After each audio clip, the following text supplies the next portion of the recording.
noite, irmãos.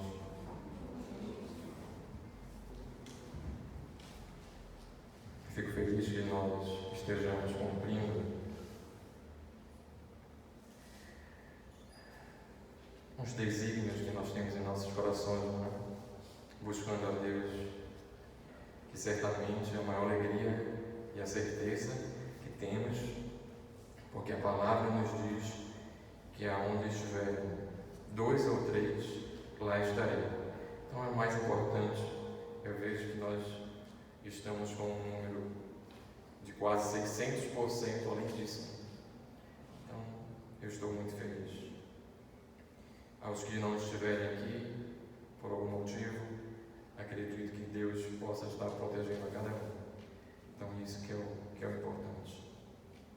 E temos aquela certeza, a alegria, nos alegramos em estar aqui, porque estamos entre irmãos, e isso é maravilhoso. A mensagem que Deus tocou em meu coração é: quero a Deus como eu quero. Muitas das vezes temos a ideia que esse como é uma intensidade, é de intensidade. É que nem alguém que te convida assim: vamos ler um livro, e você responde: como eu quero ler esse livro. Mas não é esse sentido, esse como eu quero. Esse como eu quero é conforme a minha vontade e não uma intensidade. Quero a Deus, não intensamente, é conforme, esse como é de conforme. Quero a Deus conforme a minha vontade. E a minha oração é que Deus nos abençoe, nos abra nossos corações, nossas mentes e nos possibilite aplicar esse conhecimento. Porque antes de trazer uma mensagem, essa mensagem tem que fazer sentido para mim. Tem que primeiro modificar o meu coração, modificar a minha falta de humildade, que me fortaleça, para que a gente possa estar falando somente o que o Espírito quer, e nos livre de qualquer vaidade. É uma luta constante. E Marcos, esse capítulo 14 de Marcos, ele é maravilhoso, dentre tantos, né? Já que Jesus estava no Getsêmani, e aqui vai acontecer várias coisas, mas não é o foco da mensagem, já que a gente vai fazer hoje uma mensagem temática, diferente das outras expositivas. Nós já vamos focar em um tema. E lá em Marcos 14, no versículo 36, diz assim. O interessante é a parte B, mas eu vou ler o versículo inteiro. E rogava: Abba, Pai, todas as coisas são possíveis para ti. Afasta de mim esse cálice. Todavia, não seja o que eu desejo, mas sim o que tu queres. Então, essa mensagem temática, nós já começamos pela conclusão. Ela vai terminar desse jeito. Nós vamos traçar uma caminhada, mas a conclusão é essa: que seja como tu queres, Jesus Cristo, aqui ele dá um exemplo da humanidade dele. Ele se afirma como ser humano. Poderia muito bem chamar para si a responsabilidade de Deus como Deus, a figura de Deus, mas ele disse: não, aqui é o lado humano. Então ele nega a natureza divina e assume a plena natureza humana. Essa semana, acredito que foi entre a segunda e a terça, um ex-ministro da cultura, bastante conhecido, gosto de muitas músicas dele, várias, chegou a expressar a seguinte ideia: que o homem criou Deus. Muitas pessoas são afetadas por isso. E eu realmente concordo com ele. Concordo plenamente. Com todas as palavras, todas. O homem criou Deus. Até hoje, muitos vivem criando. Qual foi o grande problema de muitas pessoas? Que se ofenderam com isso. Mas a história da humanidade, ele não foi o único. Alguns filósofos antes dele já falaram isso. Desde a Grécia Antiga. Eu fiz uma pesquisa lá na mitologia grega. Epícoro, tem 341 anos antes de Cristo, falou coisas bem semelhantes, que os deuses não existem.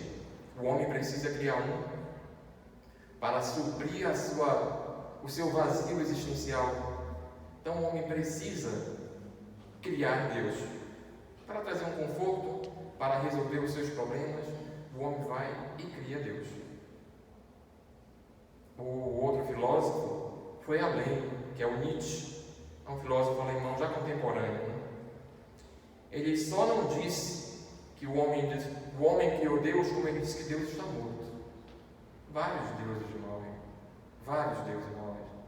A pergunta que deve estar sempre em nossa mente, na ponta da língua, quando alguém perguntasse, falar, o homem criou Deus? Diga, você tem tempo para escutar o que eu vou te fazer? Perguntar? Qual Deus? Essa é a pergunta.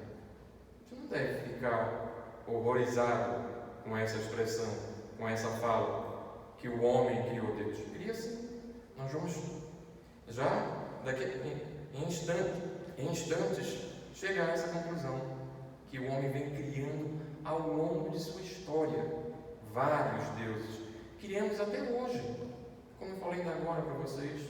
Existem mitos, existem pessoas que são tratadas como mitos, estão aí sendo idolatrados por muitas pessoas, venerado como um Deus. Entre nós também, entre o povo cristão, são vários, não são apenas um. Então, quando a gente volta lá para a mitologia grega, então o homem precisava, ele tinha a necessidade de buscar um Deus. Como eu falei ainda agora para vocês, era um vazio, eu não tenho quem preencher, então eu vou criar um Deus. Para que todo aquele momento que eu esteja passando por uma dificuldade, eu me prostre aos joelhos desse Deus e clame para Ele. Clame, porque eu não conheço esse Deus na qual nós acreditamos. Eles não acreditaram nisso. Por quê?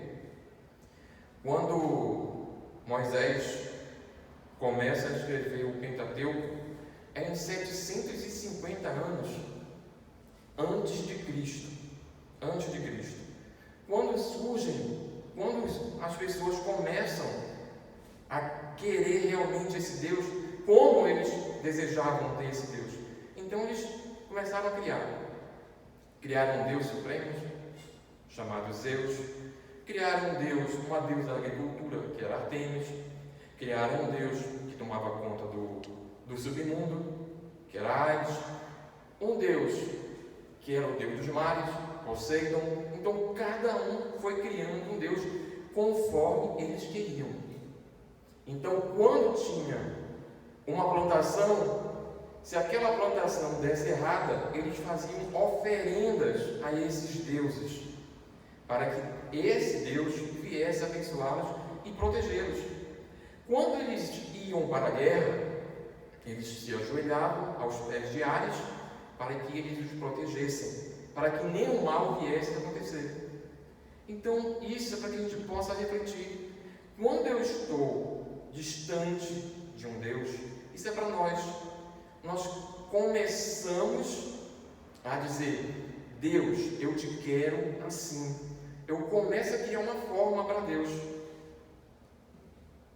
Hoje, esses 4 dias, muitos estão celebrando, podem até não saber, mas toda vez que eu saio para uma festa de carnaval, tem um Deus por trás disso, que é o Deus Dionísio, o Deus do vinho, o Deus da loucura, ou conhecido como Baco, o Deus romano, são os mesmos.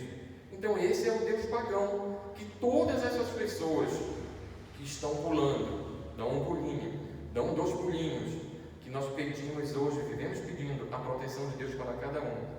Estava conversando com um irmão ontem, na reunião dos jovens, e às vezes nos dá aquele sentimento de tristeza, né? Porque muitas pessoas estão ali trocando o assento de uma igreja, trocando essa oportunidade de escutarmos a palavra de Deus e nos confraternizarmos, mas estão lá, saem de casa, e é um hábito meu, acredito que é o hábito de muitas pessoas aqui, entre 30 para cima, é pedir a bênção da mãe, é pedir a bênção do pai. E por incrível que pareça, muitas dessas pessoas que vão para o carnaval louvar o Deus Dionísio, a mãe diz para ele que Deus te abençoe, o pai diz para ele que Deus te abençoe. A nós, como cristãos, não cabe a parte de condenarmos, de censurarmos, não cabe isso. A nossa parte é pedir para que Deus proteja cada um, para que eles possam voltar para o seu lar, para ver a sua mãe, ver o seu pai. E que Deus possa agir, que Deus possa agir. O Espírito Santo possa trazê-los realmente para celebrar essa alegria maravilhosa de estarmos com Deus. Então, o homem no seu vazio espiritual, ele tenta, com toda a sua energia, criar esses deuses. E exige que os outros realmente obedeçam, porque se não obedecer, eles serão sacrificados. Quando a gente passa a refletir, lá em Gênesis 1:26, e diz assim, que é distante disso, se distancia, e disse Deus: façamos o homem à nossa imagem, conforme a nossa semelhança. Assim mesmo faz o homem, criando esses deuses. Todos eles têm aparência humana, cada um para o seu determinado espaço, determinado significado, determinada função. E a gente medita em um outro ponto. Não é só na mitologia grega. O mito é isso. Eu não sei explicar, eu não sei como surgiu, então a gente cria uma figura. Então aquela figura existe para explicar algo que eu não sei. Mas a nossa história, a própria palavra de Deus, ela está repleta de deuses criados pelos homens, que nem o ex-ministro falou que o homem criou Deus. Verdade, criou deuses, vários. Só era perguntar para ele, mas qual foi esse Deus que o homem criou? Temos vários exemplos.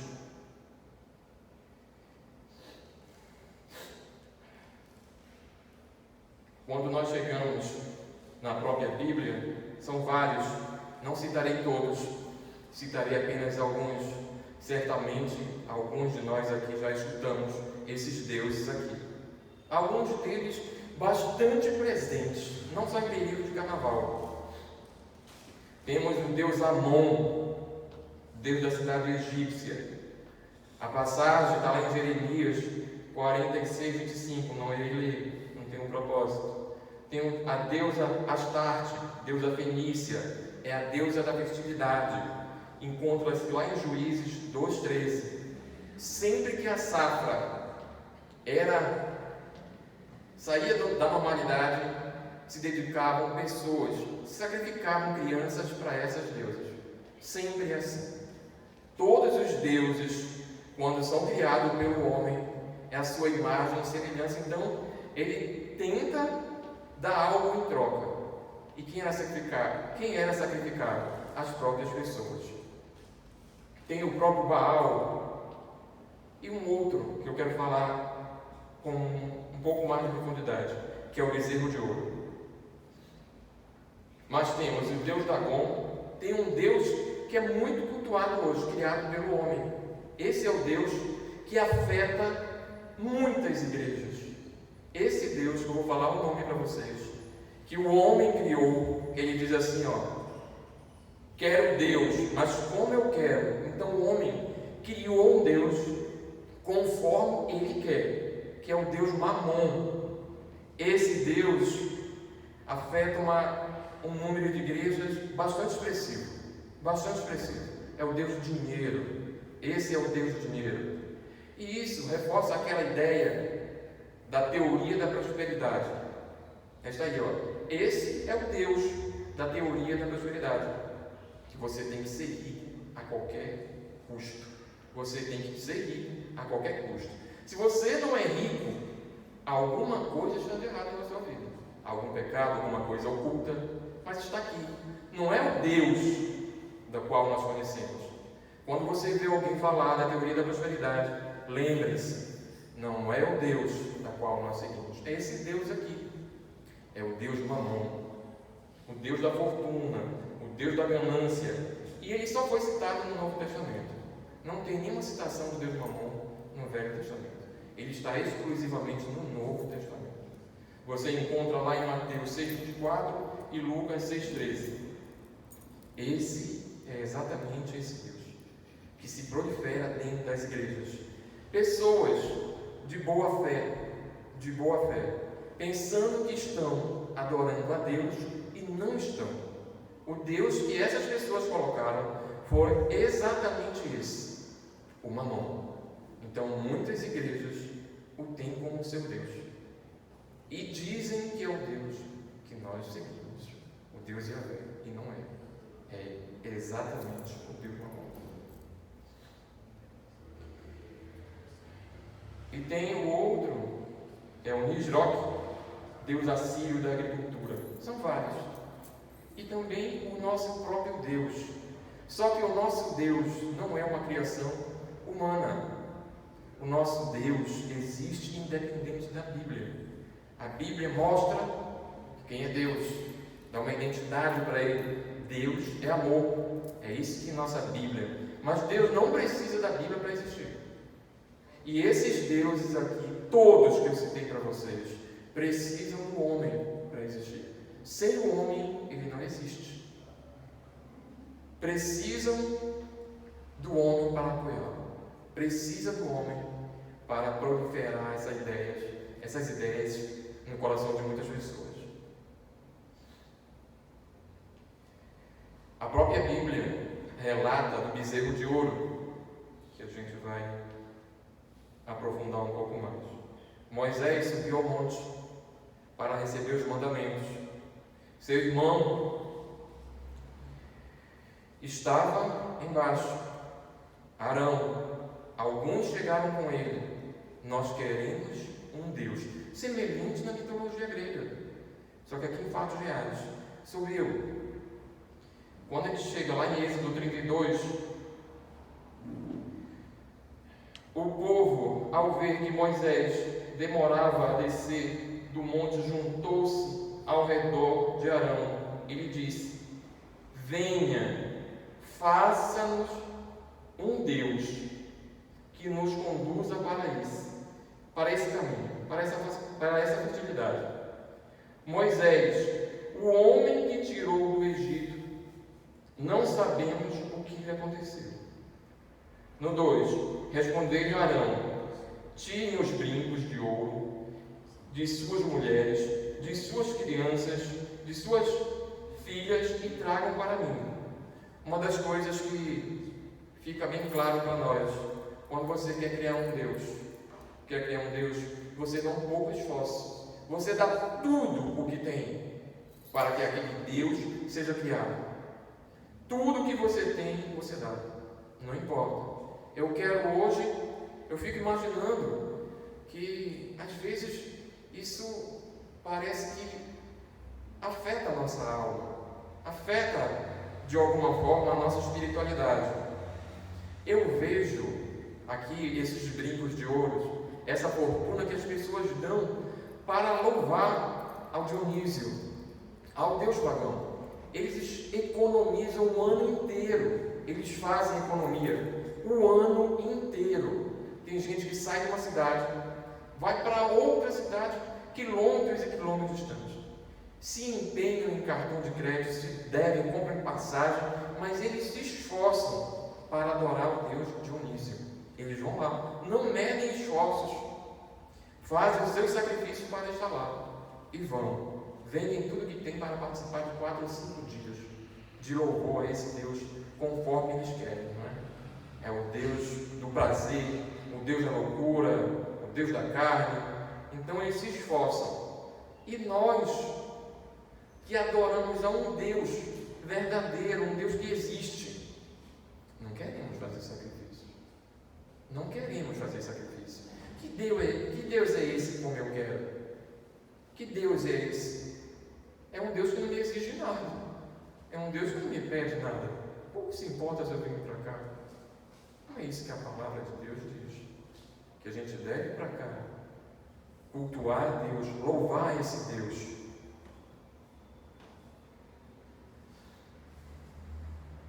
E ainda mais, o Deus como essa pessoa quer, como eu quero, no sentido de nós querendo das outras pessoas, a gente consegue compreender lá no 22.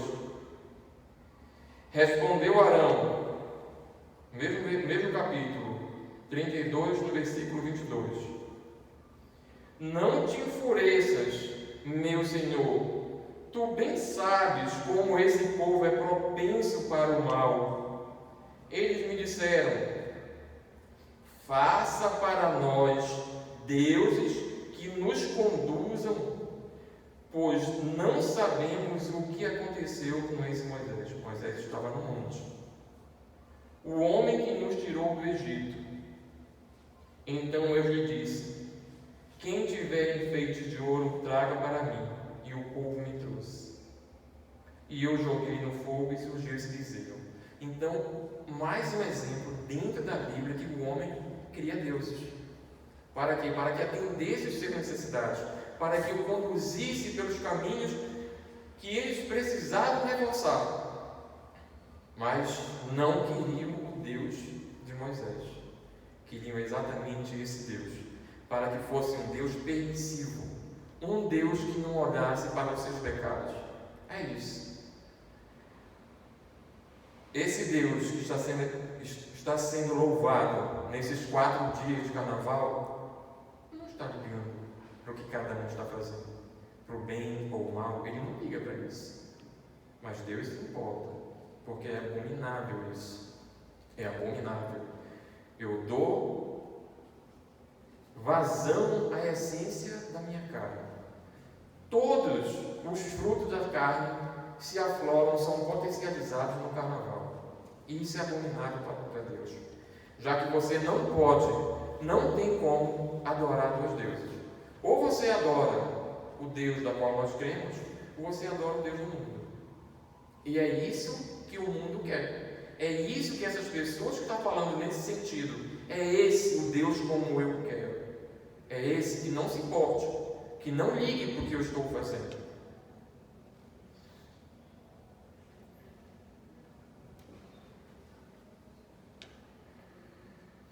E a história da Bíblia, se a gente fizer uma pergunta para cada um dos irmãos e diz assim: como é que você vê Deus?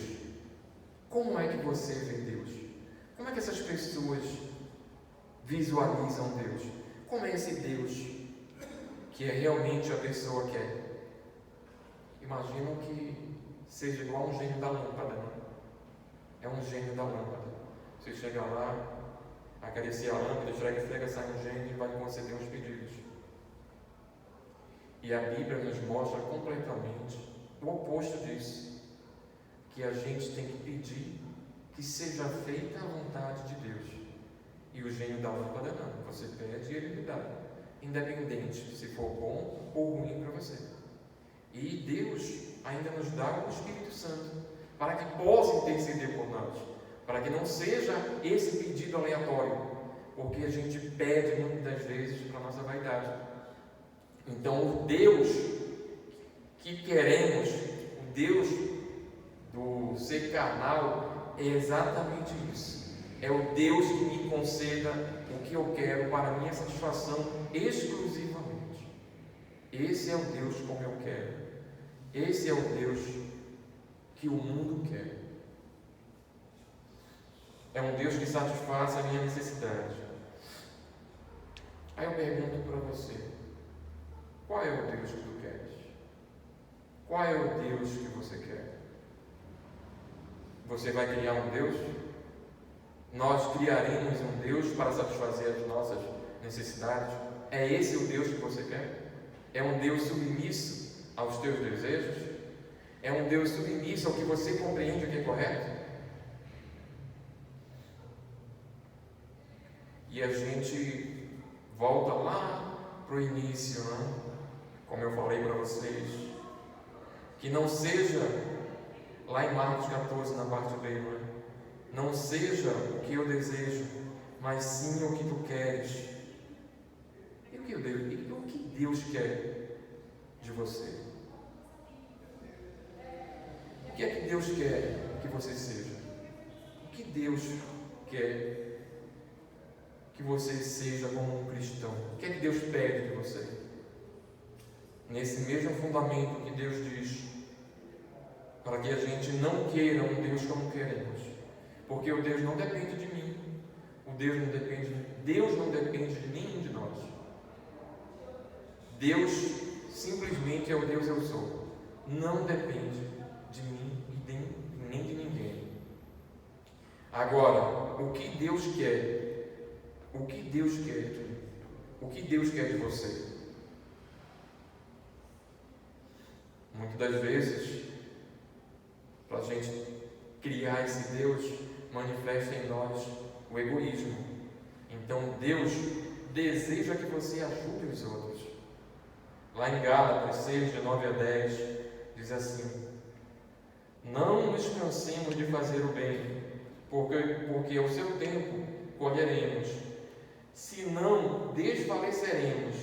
Por isso, enquanto estivermos Deus, façamos o bem a todos, pois principalmente aos da família da fé. E muitas das vezes, o que eu digo para vocês, criamos deuses, e eu canso de ver isso em muitas igrejas, que a gente tem a oportunidade de ser uma pessoa melhor. Aí, nas nossas igrejas que nós frequentamos, tem pessoas que a gente às vezes não tolera muito, ou porque fala muito, a gente não quer dar atenção, a gente vira até as costas. Lá vem o fulano de tal, eu fujo, eu não quero. Vejo também muito isso nesses grupos na qual nós participamos. Eu vejo muito isso, muito mesmo. Às vezes as pessoas mandam uma mensagem para a gente, e ali está a essência que Deus está te dando uma oportunidade para você ser um cristão. É conviver com quem ninguém quer conviver. Isso é para nós. Isso. Mas esse Deus, como eu quero, não tolera isso. Quando vem uma pessoa que eu não tolero, eu fujo. Eu dou um oi, dou uma boa noite e fujo. Eu não tenho capacidade de dar um bom dia, uma boa tarde, uma boa noite. Eu fujo. Aí eu pergunto: que Deus tu estás criando? Não é esse Deus que tu está dizendo aqui, ó. Ajude os outros, não sejamos egoístas. Hoje em dia o que nós temos mais dificuldade é o tempo, não é? O tempo também é um Deus. Nós criamos esse Deus. E hoje, desde que o mundo é mundo, eu não posso dizer que eu não tenho tempo. Eu não tenho tempo de vir à igreja. Não é verdade. Eu não tenho tempo de orar com o irmão. Não é verdade. Eu não tenho tempo de ler a Bíblia. Não é verdade. Por que eu digo isso? Porque isso são prioridades. Não está sendo uma prioridade na tua vida. Não está sendo uma prioridade na minha vida. Como é que eu posso falar com Deus? Como é que eu posso compreender isso? Que eu devo amar essas pessoas. A quem vocês acreditam que Deus iria conversar? São exatamente com essas pessoas. Deus, Cristo, estaria ao lado dessas pessoas insuportáveis, pessoas que falam pelos cotovelos e que ninguém quer ficar perto. São exatamente essas pessoas que Deus coloca ali para que a gente possa aprender. É o amar o outro, com limitações, com problemas e sem discriminações. E quer ver como nos afeta dentro da igreja quando nós percebemos que isso acontece ao nosso lado. Então é esse Deus, como eu quero, me afasta disso. Que eu não tenha a sensibilidade de sentir a necessidade do irmão conversar, do irmão falar. Fico muito feliz quando vou para Belém, como eu digo para vocês, meu pai também é uma das pessoas que fala muito. E eu fico muito feliz de estar ali com ele. Porque eu digo assim, não é honrar meu pai. Eu posso ir um dia lá e não ver mais o meu pai, não ver minha mãe. Então é esse o amar. E você sente que você diz, não é como eu quero não, Deus. Tu és assim independente de eu querer. Não é como eu quero não, tu és independente de eu querer. Então a gente aprende a isso. E o outro é confiar em Deus. O Deus que muitas pessoas buscam a outros deuses, porque exatamente não tem a paciência de esperar no Senhor. Não tem. Pessoas vão à igreja pensando que estão pedindo a Deus e a Vé estão pedindo a Deus mamão. Pedem dinheiro, pedem fortuna, pedem ser. Você tem que ser rico. Então não é esse Deus. Então Deus quer sempre o melhor para nós. Se você resolve confiar em Deus, você tem que depositar a sua esperança nele, a sua fé. Quanto? 100%. Deus não quer pela metade. Deus não quer que você adore a Ele, a Deus Mamon, a Deus Dionísio. Não tem como. Não vincula. Ou você adora um, ou você adora outro. Os outros são todas criaturas. Olha, o Deus que nós confiamos é Criador. O resto são todas criaturas. Todas. O próprio homem o criou. Não se sinta ofendido quando alguém falar que o homem criou Deus. Se você tiver a oportunidade e for uma pessoa que te possibilite conversar, pergunte qual Deus. Só na Índia são mais de 80 mil deuses. São vários, todos criados pelo homem. Deus para tudo. E um outro, o Deus que nós confiamos, não como queremos, mas que é independente de eu querer. Que ele diz assim, não fique preocupado. E é o que mais vocês vão observar agora, a preocupação que essas pessoas que estão vindo dessa adoração ao Deus Baco, quando chegarem endividados, alguns doentes, preocupação para os pais, alguns não virão, ficarão por lá, alguns acidentes, eu espero que não aconteça, que Deus os proteja. E como diz em Filipenses 4,6, não andeis ansiosos por coisa alguma. O próprio bezerro de ouro foi criado exatamente por isso, pelo fator de ansiedade, de querer resolver o problema, ter a quem cultuar. Então, quando não tinha esse vazio, ele tem que ser preenchido de alguma forma. Então, a gente busca um Deus. Não andeis ansiosos por coisa alguma, mas em tudo pela oração e súplicas, e com ação de graças, apresentem seus pedidos a Deus, e a paz de Deus, que excede todo o entendimento, guardará seus corações e suas mentes em Jesus Cristo. Quando nos falta entendimento, qualquer alegria nos diverte. Qualquer alegria nos diverte. Os deuses são exatamente para atender às nossas necessidades. A história da humanidade é essa. É esse exatamente o Deus como eu quero, não o Deus como Ele é. A nós não cabe querermos Deus dessa forma, como nós queremos. Cabe a nós exclusivamente aceitar a Deus. Um Deus poderoso, um Deus de amor e um Deus que nos dá tranquilidade e nos transmite a paz. Essa alegria que o mundo te oferece vai acabar exatamente na quarta-feira de cinzas. E você vai dizer assim: estou pronto para um próximo que virá, um próximo carnaval, uma próxima celebração, e gera aquela ansiedade. E vão fazer novamente, dar os seus brincos, os seus anéis, as suas pulseiras, para que estejam novamente lá. A nós cabe exatamente orar e pedir que Deus tenha sempre misericórdia e termos em nosso coração uma palavra, uma frase que diz assim: Deus nos colocou no mundo para pregarmos o Evangelho, nada além disso. Não nos colocou aqui para espancar ninguém. Se a pessoa quer ir, que vá. Eu não tenho que condenar. Eu não tenho que condenar. Eu não tenho que excluir ninguém. Não é um papel nosso excluir. A nós cabe orar. A nós cabe amar. Se você tem essa ideia de penalizar, de excluir, de desejar coisa ruim, certamente é o Deus que tu queres e não o Deus como Ele é. Que Deus possa realmente nos abençoar, nos livrar dessas situações que estão acontecendo aí fora. Acredito que Deus certamente está muito feliz em vê-los aqui, né? Que Deus realmente possa estar conosco e que a palavra de Deus esteja sempre em nossos corações e que podemos sair daqui e dizer assim: Pai, eu te quero como tu és. Pai, eu te quero como tu és e não como eu quero.